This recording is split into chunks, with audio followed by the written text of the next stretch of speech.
Demo besar-besaran desak Bupati Pati Sudewo mundur. DPR minta pemerintah turun tangan. Dilansir dari Sindonews, demo besar-besaran di Kabupaten Pati, Jawa Tengah pada hari ini yang mendesak Bupati Sudewo untuk mundur dari jabatannya menyita perhatian Parlemen Senayan. Anggota Komisi 2 DPR dari fraksi Partai Kebangkitan Bangsa atau PKB, Muhammad Thaha, meminta pemerintah provinsi dan pusat untuk turun tangan mengatasi persoalan yang dipicu rencana kenaikan pajak itu. Ia mengimbau semua massa aksi menyampaikan aspirasi secara tertib dan menghindari tindakan anarkis. Menurutnya, penyampaian pendapat di muka umum merupakan hak konstitusional warga negara, namun harus dilakukan dengan menjunjung tinggi hukum dan menjaga keamanan bersama. Saya memahami keresahan masyarakat Pati, namun saya mengajak seluruh pihak untuk tidak melakukan aksi yang berpotensi merugikan diri sendiri maupun orang lain. Thaha juga meminta pemerintah Provinsi Jawa Tengah dan pemerintah pusat untuk segera turun tangan memediasi persoalan yang terjadi di Pati. Menurutnya, peran pemerintah di tingkat atas penting untuk memastikan penyelesaian masalah berjalan tepat, adil, dan tidak menimbulkan perpecahan di tengah masyarakat.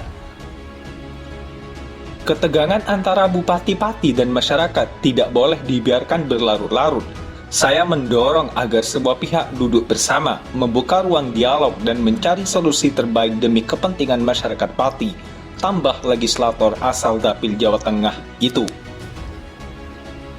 Mantan Bupati Sukoharjo 2 periode itu menegaskan bahwa jalur komunikasi yang sehat antara pemerintah daerah dan warganya akan menjadi kunci merdekakan tensi dan pengembalian stabilitas di daerah. Diketahui ratusan ribu massa aksi berkumpul di alun-alun Pati.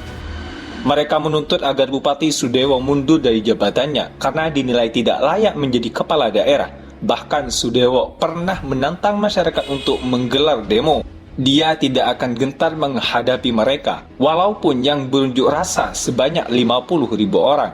Sebelumnya, masyarakat melakukan demonstrasi untuk menuntut dibatalkannya kenaikan pajak bumi dan bangunan perdesaan dan perkotaan. Bupati Sudewo akhirnya membatalkan kenaikan pajak dan dikembalikan seperti periode 2024. Namun, masyarakat tidak puas dengan keputusan itu. Mereka tetap menggelar demo lagi untuk mendesak Bupati Sudewo lengser dari jabatannya. Massa aksi akan tetap menduduki alun-alun sampai tuntutan mereka terpenuhi. Selanjutnya, massa padati kantor Pemkab Pati, desak Bupati Sudewo mundur. Massa aksi memadati kantor pemerintah Kabupaten Pati, Jawa Tengah. Demonstran mulai menyampaikan aspirasinya. Salah satu aspirasi yang disampaikan adalah meminta Bupati Pati untuk mundur lantarannya karena mengeluarkan kebijakan yang tidak pro kepada rakyat. Massa juga menyebut bakal terus bertahan hingga tuntutannya dikabulkan. Masyarakat merasa kecewa akibat kebijakan yang diambil oleh Bupati Pati. Bupati Pati menjadi sorotan lantaran mengeluarkan kebijakan kenaikan PBBP 2 hingga 250%. Masyarakatnya pun menolak dengan keras. Dalam aksi ini, bantuan logistik dari warga berupa air mineral kemasan hingga sejumlah hasil bumi seperti pisang dan lain sebagainya telah memadati posko yang berada di depan halaman Pemkab Pati. Tak hanya itu, mobil komando menjadi pusat massa aksi menyuarakan protesnya, juga sudah terparkir di lokasi. Terlihat mobil komando itu juga ditempelkan sejumlah poster tuntutan. Bupati Pati Sudewo mundur secara kesatria atau dilengserkan rakyat secara paksa.